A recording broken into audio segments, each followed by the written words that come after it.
Welcome to Drum Addicts on Andertons TV, and today I'm with a good friend of mine, Jeff Davenport, and he's from Remo, if you couldn't tell from the lovely orange logo. We're going to do a little introduction really. So Jeff's the global demonstrator for Remo, so if he doesn't know it, then who does? It ain't worth knowing. Yeah, for sure. I think Remo goes back to '57 and was really the pioneer of the first kind of successful drum head that could be used for rock and roll, jazz, concert work, timpani work. They really worked out how to bond effectively plastic to an aluminium collar, and that's one of the first heads, by the way. Isn't that exciting? This is what I love about Jeff. Jeff is like a little museum. He knows it. That's one of the first ambassadors, funny enough. The Remo ambassador set the benchmark for a versatile drum head. So when we say drum head, let's clarify something there. Obviously, some people call them skins, some people call them heads. Obviously, this is a synthetic product. Correct. So this is why we call it a head. If you were to get a baron or something like that, that takes a lot more effort to change because it's actually nailed to the side effectively. Yeah.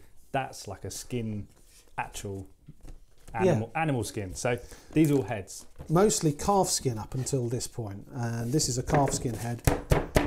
It's very, very pliable.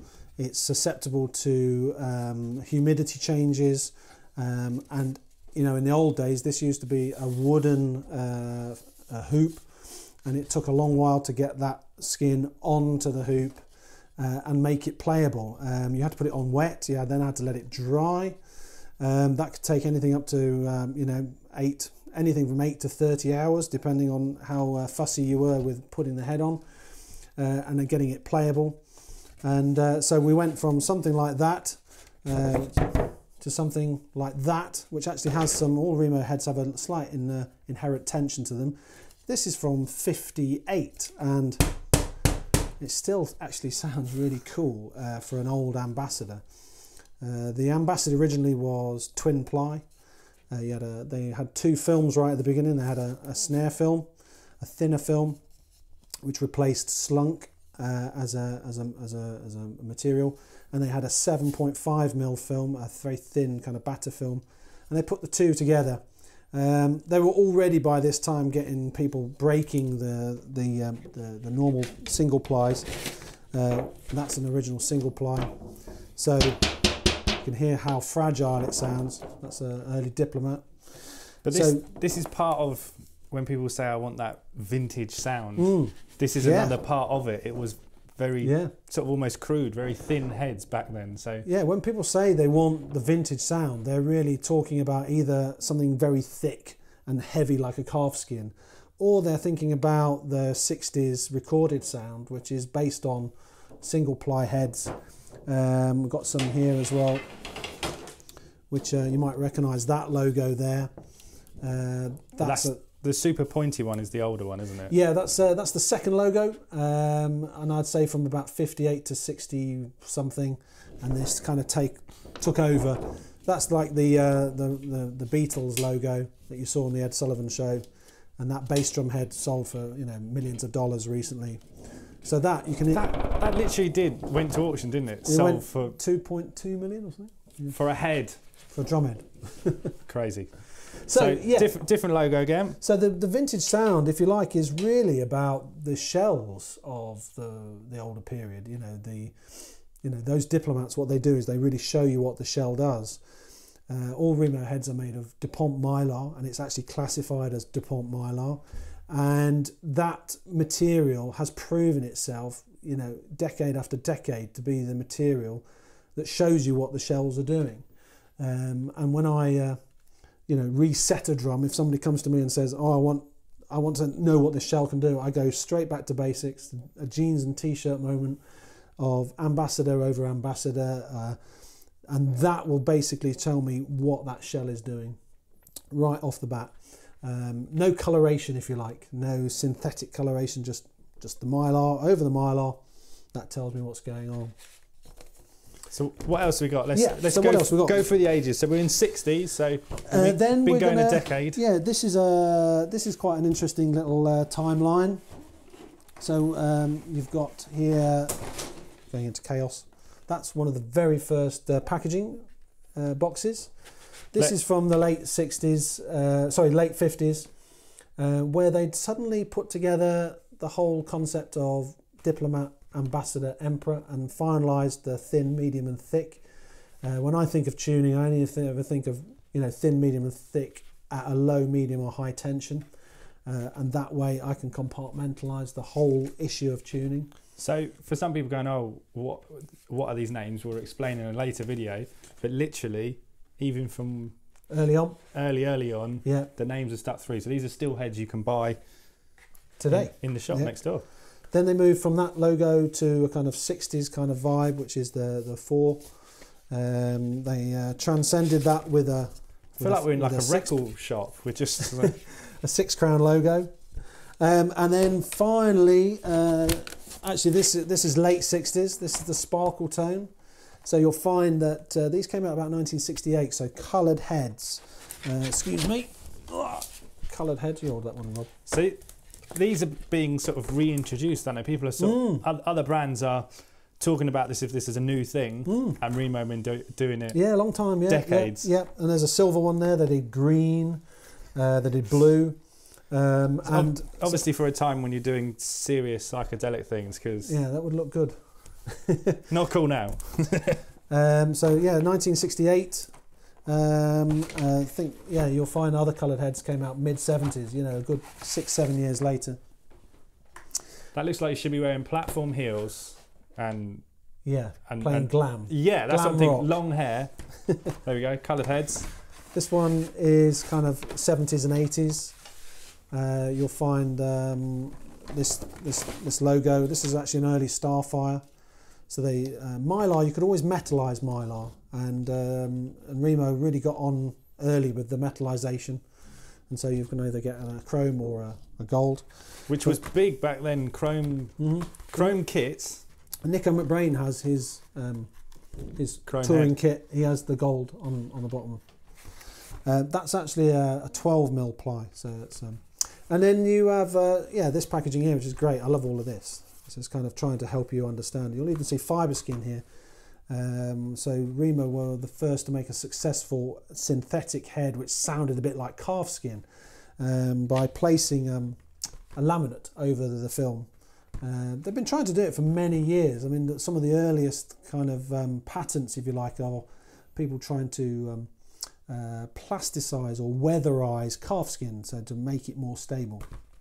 I've actually got some description of that, but that's another early head box. I also love just showing how diverse Remo are, talking about rototoms and timpanis. Yeah, yeah. Literally, there's a head for everything. If it's round, they'll put a head on it. And interestingly, banjo heads, which we sell, which Andertons sell, along with everything else. Look at that. You could not mistaken that for retro packaging, could you? Look at that. Yeah. It's really interesting. And one of the very first things that's worth mentioning right from the beginning. These are always so light. They're so thin, there's nothing aren't they? to them. They come in a low, medium, or high collar. And that's it. Yeah. There's about 600 different references. You'd be glad that you don't carry them all. Yeah. One of the very first things to really emphasise with Remo is that right from the beginning they've said attention to your personal taste. Now, I can't tell you how important that is today, because there's very much, people are always looking for what's right and what's a good bass drum sound and what's a good snare drum sound. But actually, just keep twiddling those screws until you get your sound, is what I would encourage. Learn as much as you can with the drum in front of you for the music you're playing. Otherwise, you can end up, tuning for tuning's sake is a real spiral vortex of unhappiness. it just goes down. It's a race to the bottom. It's like a rabbit going down a hole. Just always keep in mind that it's personal taste, and it's about the music that you're playing to. So that's this is 1958, 57. This box. So, and they put it on every box still. tune to personal preference. Which really important. Which brings us to quite a good point, actually. Jeff and me were talking on the phone last week, and we were sort of like how we were going to approach this video, and we've always sort of gone, right, we want to stress this is just a guide. This is in no way the definitive answer, because we're in this room, in this temperature, in this humidity. We're going to use a certain barrel type beaded stick. Yeah, it's all personal preference, and it's also on that day in that environment. So it really is something that there's no fast and set rules. We're going to give you some tips, and we're going to give you a few generalizations, but everything is different for every time. So when you move your gear to the next venue or whatever, it's really that time of your playing. It isn't like, oh, I use this particular maple snare and I only ever tune it this way. There's too many variables. So we're going to try and keep it as simple as possible. Yeah, keep it simple today and give you some tips and things, but there's just so many variables that we're not going to go, right, this is one head and this is the only sound you can get out of it, because everything's different. And then you put moon gel or something on it and it's different again. So this is just a guide. Yeah, the variables are shell, hardware on the shell, the height that you drop the stick from, the type of stick, the room you're in, the things in the room. Person's hands. I mean, they make them sound a lot better than I do. Yeah. So even the air, whether it's cold or whether it's warm, will affect how you perceive a drum. Altitude. Possibly. And also, quite importantly, our own state of mind. My drums always sounded great after a few drinks, but towards the beginning they never sounded great. But as I enjoyed playing and as I enjoyed the gig, so my state of mind changed. So and that's why really we only ever really kind of come back down to 3 simple drum head types: diplomat, ambassador, emperor. If you base everything from there, you have some sort of method for working out what might be the best sound for whatever gig you've got. And then obviously there's a different sound for the guitarist's head, so just ignore that. Yeah. Great. What's next? What have we got? A couple of bass drums and we'll leave it. Yeah. So bass drum heads it's very handy to have heads which are designed for bass drum, and certainly in modern context, in rock and roll context. The power stroke drum head is really the one to go for the bass drum. This just happens to be the new felt tone, which has a power stroke concept built in, which is the dampening gasket around the edge, which we'll show you in another video. But this just happens to be also got some extra dampening in, to which save, is sort of going back to that real retro vibe. It's a retro vibe. It's a collaboration between Ron Dunnett and Remo inspired product, and so you've got no felt going through the hoop and being trapped in the hoop. You've just got it stopping short, so they actually get free movement of the head. All heads should have some sort of flow in them, be able to move. All Remos come with inherent tension in them already, so if it makes a bass noise, it's great for a bass drum. If it doesn't, then a lot of the guys that are looking for a rock sound are struggling. So make sure that you've got that power stroke dampening in it.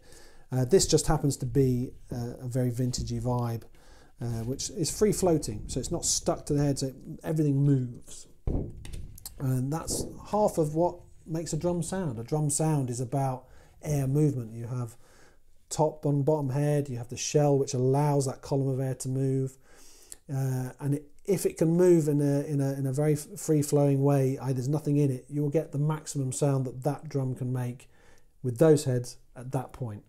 And that's a very important thing to realise. A little bit about the physics of that movement is a very handy thing to kind of have in your head. It's just all good vibrations. Good vibrations, yeah. So the felt tone is in a fibre skin, which, as we said earlier, is a laminate over a film, and a cloudy version, or a hazy version, and this is just another sound, a different type of film, which gives a different kind of sound, a bit lower. Rock and roll. So we're going to talk you through some other products in some other videos. So check out the links below. Subscribe, because we now got our own drum channel, and we'll see you next time.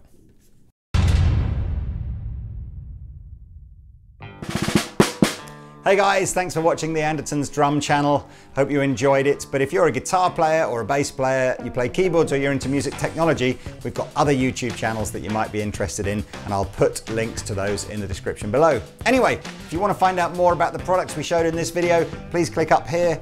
If you'd like to watch another video from the drum channel, please click over here. If you'd like to buy a t-shirt like this one or in lots of other colors, click down here. And finally, if you'd like to subscribe to the Andertons drum channel, please click down here. Anyway, thanks for watching, and we'll see you next time.